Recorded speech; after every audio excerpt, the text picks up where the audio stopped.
Bring in Richie Merzian, who is a Climate and Energy Programme Director at the Australia Institute and joins us now live. Very good afternoon to you. Surely the Prime Minister is right here to be doing some forward planning and putting things in motion to make sure that the country is ready for the shutdown of the oil-fired stations? Forward planning is always welcome, and since 2017 AGL have wanted to close the Liddell power station. The irony is that it was actually the government that got in the way of that and brought in big stick legislation to threaten divestiture, then held a Liddell task force to see if it could keep it open. And now it's saying, well, why hasn't anything been built in the last couple of years? We're always up for more electricity generation. That's welcome. The question is, why replace one fossil fuel with another when there's cheaper, cleaner, more jobs intensive opportunities available? Sorry, as you rightly pointed out, I said oil and should have said coal there at the beginning. I mean, it is generally accepted that to move away from coal, but the jury's still out more or less, or in some ways, when it comes to gas. And isn't that just the stepping stone to what the ultimate plan is, and which you say is renewables? It depends on where your final destination is. If it's like the New South Wales government and there's a net zero by 2050 target, then there's no more room for more fossil fuel electricity generation. We know that gas can be as carbon intensive as coal. We know there's a lot of gas projects that increase Australia's carbon footprint, which is why Australia's in the top 20 emitters, the third largest exporter of fossil fuels. And when we know that it's cheaper to build renewables with storage, we know that there's more jobs in renewable energy. We know that you can get the same kind of reliability with a mix of clean technologies. Then it makes you wonder why we have to pick this one fossil fuel and say that that's the only thing that can fill this gap, which most energy experts don't agree is a gap to begin with. Do you think, Richie, it's because of the costs?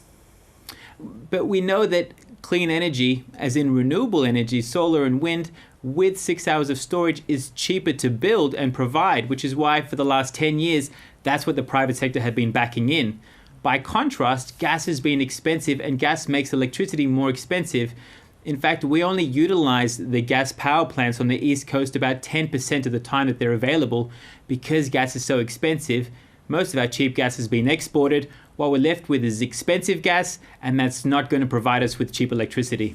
Perhaps then it's to do with using the resources that Australia has. It could. The question is whether that works with our broader climate goals.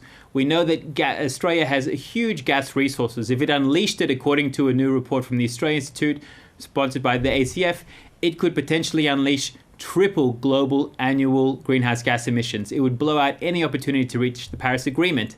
You can do both. You can address the COVID-19 pandemic and climate change, and those options are available and being pursued by New Zealand, by the United Kingdom, by many others.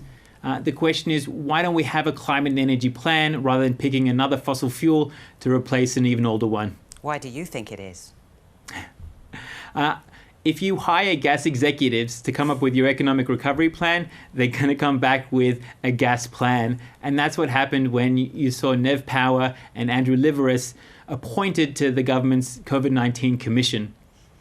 Gas just doesn't seem... Oh, I was going to just add, look, gas executives would definitely benefit from this plan, but this doesn't have many jobs. And I think the real question is, shouldn't we be looking at creating jobs right now? We know the gas sector only employs 0.2% of the workforce. We know that gas is capital intensive. And if the government was serious about investing in jobs, it could invest in any other sector of the economy and create more jobs than it would gas. Slightly left field, Richie, I apologise for that. But with certain numbers of the population being sceptical still about climate change, and you hear the leader of the free world, Donald Trump, saying that scientists could be wrong on it. How do you feel? I think it's always dangerous to use the leader of the free world as an expert source when it comes to addressing anything, be it the pandemic or climate change. Look, the science is in.